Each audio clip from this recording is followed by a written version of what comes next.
প্রিয় ছাত্রছাত্রী, বং সায়েন্সে তোমাদের সকলকে স্বাগত। দেখো, আজকে আমরা 360 নিয়ে আলোচনা করব। বিভাগ ক, একের দাগের একেরটা। বায়ুমণ্ডলের কোন স্তরে জলচক্র উষ্ণতা নিয়ন্ত্রণ করে? দেখো, উত্তর হবে ট্রপোস্ফিয়ার। 1.2টা, এসটিপিতে 112 ml অক্সিজেন গ্যাসকে তরলে পরিণত করতে তার ভর হবে 22.4 লিটার, অর্থাৎ এগুলো যদি আমি মিলিলিটার করি তাহলে 22.4 ইন্টু হাজার মিলিলিটার। এত আয়তনের ভর কত হবে? অক্সিজেন যেহেতু 32 গ্রাম। এবার তুমি 112 ml কত বের করবে? 112 ml বের করে দেখবে হবে 0.16, এটা বের করে দেখবে, তাহলে উত্তর হবে ডিটা। 1.3টা দেখো, একটি মৌলিক গ্যাসের অণু 3টি পরমাণু দ্বারা গঠিত। গ্যাসটির বাষ্প ঘনত্ব 24 হলে ওই মৌলের পারমাণবিক ভর কত? দেখো, বাষ্প ঘনত্ব 24, তাহলে আণবিক ভর m সমান হচ্ছে 2d, তাহলে 2 গুণ 24, তার মানে হচ্ছে 48। এবার দেখো, আণবিক ভর হচ্ছে 48। এবার ওই অণুটা 3টে পরমাণু দিয়ে তৈরি, তাহলে 3টে পরমাণু দিয়ে তৈরি হলে একটার পারমাণবিক ভর কত হবে? 48কে 3 দিয়ে ভাগ করো, হয়ে যাবে 16। তাহলে উত্তর হবে কিন্তু 16। তাহলে দেখো, ডি এর অপশানটা হবে সঠিক। 1.4টে দেখো, কোনো কঠিন পদার্থের দৈর্ঘ্য প্রসারণ গুণাঙ্ক আলফা, ক্ষেত্র প্রসারণ গুণাঙ্ক বিটা এবং আয়তন প্রসারণ গুণাঙ্ক গামা হলে alpha is to beta is to gamma হবে। দেখো, এটা তোমরা সকলে জানো, 1:2:3। 1.5, জল, সালফিউরিক অ্যাসিড, কাঁচ ও কার্বন ডাই অক্সাইড হবে। প্রতিসরাঙ্ক যথাক্রমে 1.33, 1.43, 1.53, 1.67। কোনটিতে আলোর বেগ সবচেয়ে কম? দেখো, আমরা জানি মিউ সমান হচ্ছে c/v, তাহলে ভি সমান কী হবে? ভি সমান হবে c/μ, অর্থাৎ ভি আর মিউ পরস্পর ব্যস্তানুপাতিক। যার মিউ বেশি সেখানে কিন্তু আলোর বেগ কম হবে। তাহলে এখানে মিউটা কার বেশি? দেখো, মিউটা বেশি হচ্ছে কার্বন ডাই অক্সাইডের, বিটা 1.67 যেটা। আচ্ছা, পরের কোশ্চেন দেখছে 1.6টা, 1 সেন্টিমিটার ফোকাস যোগের কোনো উত্তর লেন্স থেকে বস্তুকে যদি কত দূরত্ব রাখলে প্রতিবিম্ব রৈখিক বিবর্ধন হবে? এখানে উত্তর হবে x/2 সেন্টিমিটার। 1 সেন্টিমিটার থেকে কাছে রাখতে হবে। 1.7টা দেখো, একটা পরিবাহীর দৈর্ঘ্য ও প্রস্থচ্ছেদের ব্যাসার্ধ উভয় দ্বিগুণ করলে পরিবাহী রোধ প্রাথমিকের কী হয়ে যাবে? অর্ধেক হয়ে যাবে। আর সমান ρ L/πr²। এখানে এল এর মান আর আর এর মান যদি দ্বিগুণ করা হয় দেখবে অর্ধেক হয়ে যাবে, তাহলে এর অপশানটা সঠিক হবে। 1.8টা, 220 ভোল্ট 40 ওয়াট বাতির রোধ কত হবে? দেখো, আর সমান হবে, আর সমান হচ্ছে v²/p, তাহলে এখানে মানটা বসিয়ে দাও, তাহলে 220 × 220/40, এটা করলে তুমি পাবে 1210, তাহলে বির অপশানটা সঠিক হবে। 1.9, নিউটন প্রোটনে পরিণত হলে অপর যে কণাটি নির্গত হয়? দেখো, নিউটনের আমরা জানি ভরসংখ্য 1, এখান থেকে যদি আমি একটা প্রোটন তৈরি করি, প্রোটনের ভরসংখ্য পারমাণবিক ক্রমাঙ্ক সবই 1, তাহলে এখান থেকে একটা কী উৎপন্ন হবে? দেখো, ইলেকট্রন, -1 0, ঠিক আছে, তাহলে উত্তর হবে এখানে ইলেকট্রনেরটা। 1.10টা, নিচের মৌলগুলির মধ্যে কোনটি সন্ধিগত মৌল নয়? দেখো, সবকটি এখানে সন্ধিগত মৌল শ্রেণীতে আছে, তোমরা এটা দেখবে অন্য অপশান দিয়ে দেখবে। 1.11টা, নিচের কোনটির ক্ষেত্রে সংকেত ওজন কতটি প্রযোজ্য? যে আয়নীয় যৌগটা আছে LiH। 1.12, বিশুদ্ধ কপার তড়িৎদ্বার ব্যবহার করে অম্লায়িত CuSO4 দ্রবণে তড়িৎ বিশ্লেষণ দ্রবণে ক্যাথোডে কপারের পরিমাণ কিন্তু সবসময় বৃদ্ধি পায়। 1.13টা দেখো, K2Cr2O7 দ্রবণে H2S পাঠালে দ্রবণের অন্তিম বর্ণ হবে সবুজ বর্ণ, এটা মনে রাখবে, বিক্রিয়া আছে। ক্যালামাইন কোন ধাতুর আকরিক? উত্তর হচ্ছে জিঙ্ক। 1.15 দেখো, 3 কার্বন বিশিষ্ট অ্যালকাইনের উপস্থিত সমযোজী বন্ধন সংখ্যা। দেখো, 3 কার্বন যুক্ত যদি অ্যালকাইন আঁকি, দেখো অ্যালকাইন মানে একটা 3টে বন্ধন থাকতে হবে। এখানে দেখো, এখানে একটা, দেখো এটা হবে, তাহলে এখানে এক বন্ধন সংখ্যা, দেখো সমযোজী বন্ধন সংখ্যা 8। দেখো, 2 দেখে, সুপারসোনিক প্লেন থেকে নির্গত কোন গ্যাস ওজোন স্তর ধ্বংসের জন্য দায়ী? উত্তর হলো নাইট্রিক অক্সাইড।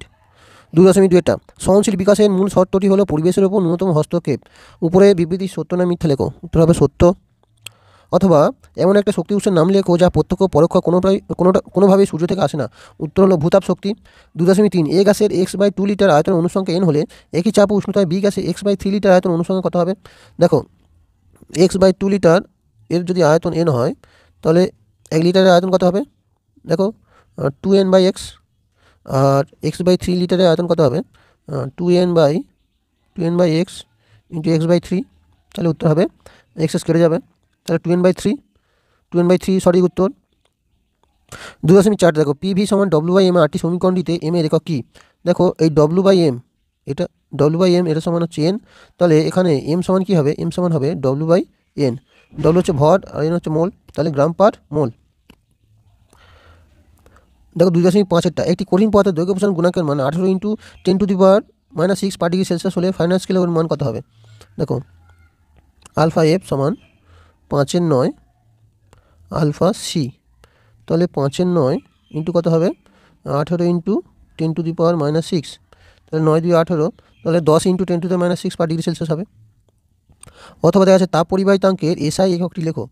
দেখো এককটি হবে W metre inverse kelvin inverse. 2.6 দন্ত চিকিৎসকরা কী ধরনের দর্পণ চিকিৎসা ক্ষেত্রে ব্যবহার করেন? উত্তর হলো অবতল দর্পণ। 2.7 বিবর্ধক কাঁচ হিসেবে উত্তল লেন্সকে ব্যবহার করতে হলে বস্তুর অবস্থান কোথায় হওয়া উচিত? উত্তর হলো মেরু আর বক্রতা কেন্দ্রের মাঝে। 2.8 3 ওহম 4 ওহম 5 ওহম তিনটে রোধের একটা কোষের সঙ্গে সমান্তরাল সমবায় যুক্ত করলে কোনটির মধ্যে দিয়ে সর্বোচ্চ সর্বনিম্ন তড়িৎ প্রবাহ হবে? এখানে 3 ওহম রোধের মধ্যে সর্বোচ্চ প্রবাহ হবে আর 5 ওহম রোধের মধ্যে সর্বনিম্ন প্রবাহ হবে। 2.9 1 কুলম আধান কতগুলি ইলেকট্রন আধানের সমান? আমরা জানি কিউ সমান হচ্ছে n × e, তাহলে n এর মান কত হবে? q/e।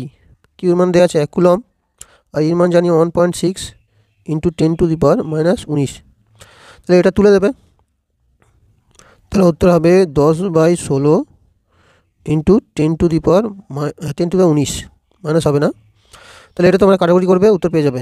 2.10 কোন তেজস্ক্রিয় রশ্মির আয়নন ক্ষমতা সর্বাধিক? উত্তর হচ্ছে আলফা রশ্মি। অথবা দেখা যাচ্ছে দেখো X23492 থেকে 3টি বিটা কণা নির্গত হওয়ার ফলে যে অন্তিম নিউক্লিয়াসটি গঠিত হবে তার প্রোটন সংখ্যা লেখো। দেখো X23492 এখান থেকে 3টে বিটা রাশি নির্গত হলে দেখো বিটা রাশি হচ্ছে -1 0, তাহলে 3টে নির্গত হয়েছে মানে প্রোটন সংখ্যা কিন্তু 3 বাড়বে, উত্তর হবে 95। 2.11 দেখো স্তম্ভ মেলাতে হবে 17 নম্বর শ্রেণী যে মৌলটি তড়িৎ সর্বাধিক? উত্তর হচ্ছে দেখো ফ্লুরিন।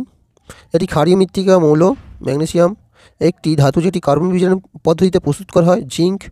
ব্রোঞ্জে উপস্থিত টিন। 2.12 দেখো তড়িৎ বিশ্লেষণ পদ্ধতিতে অশুদ্ধ কপার ধাতুর পরিশোধনে তড়িৎদ্বারের ভর হ্রাস পায়, যেটা অ্যানোডে হবে, এটা উত্তর হবে অ্যানোড তড়িৎদ্বারের।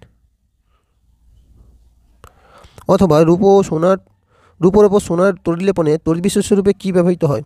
উত্তর হচ্ছে পটাশিয়াম অরসাইনাইড KAuCN2। 2.13 দেখো নিয়নের সম ইলেকট্রনীয় একটি দ্বিযোজী অ্যানায়নের সংকেত লেখো। উত্তর হলো O-2, এটা হচ্ছে 28 নিয়নের সঙ্গে সমান।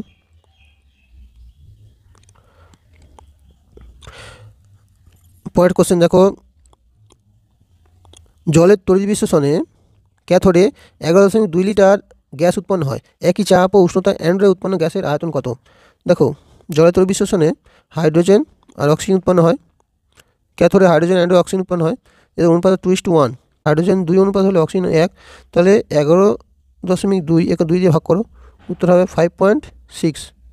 পরের কোশ্চেন ফেরিক ক্লোরাইডের জলীয় দ্রবণে অ্যামোনিয়া গ্যাস চালনা করলে যে অধক্ষেপ পড়ে তার সংকেত দাও। দেখো ফেরিক ক্লোরাইড FeCl3, এতে অ্যামোনিয়া জলীয় দ্রবণ মানে অ্যামোনিয়াম হাইড্রক্সাইড NH4OH যদি দেওয়া হয়, এখানে তৈরি হয় FeOH3 প্লাস NH4Cl, তাহলে এই যে যৌগটা তৈরি হচ্ছে এটাই অধক্ষেপ FeOH3।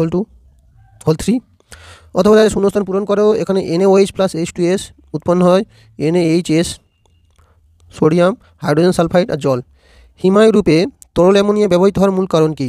দেখো যে তরল অ্যামোনিয়া এটা বাষ্প পরিণত হতে গেলে প্রচুর পরিমাণে লিন তাপ প্রয়োজন হয়, আর তরল অ্যামোনিয়ার লিন তাপ অনেক বেশি হওয়ার জন্য এটা ব্যবহার করা হয়।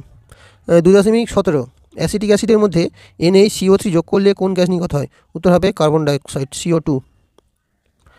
2.18 দেখো C3H6O সংকেত বিশিষ্ট দুটি ভিন্ন গঠন সংকেতযুক্ত যৌগের IUPAC নাম লেখো। দেখো C3H6O CH2 CH3 CH2 CHO, দেখো এর নাম হচ্ছে 1 2 3 প্রোপানল, এর নাম হচ্ছে প্রোপানল। আর একটা হবে CH3 double bond C, sorry single bond, double bond ও, CH3, এটা হচ্ছে প্রোপানন। অথবা দেখা আছে দেখো মিথক্সি ইথেনের গঠন সংকেত লেখো।